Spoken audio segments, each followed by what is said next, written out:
this is the one of the tips that can literally save you and your drone.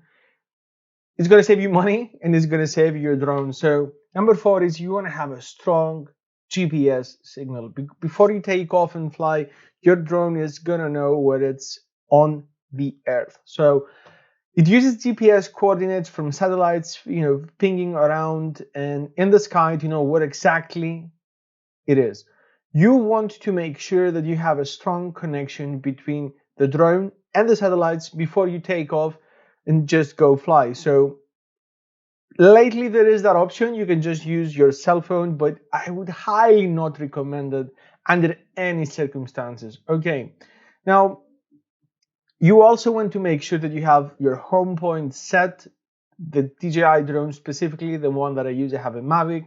They will get the home point set as the GPS connects, and it takes about 7 to 9 satellites. That's a bare minimum, but anything above 15 is ideal.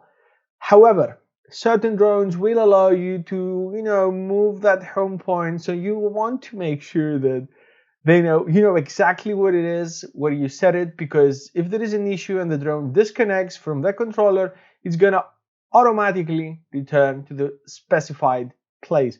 So you want to make sure that you know where the home point is set before the drone takes off and goes somewhere else. You want to be like, literally, it's one of those things that they can save you.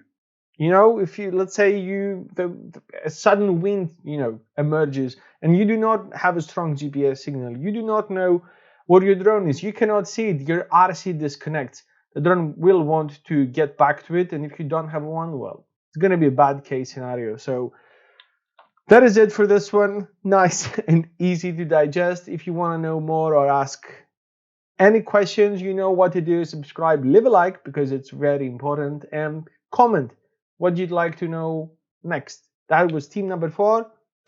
Cheers. Have a great rest of the day.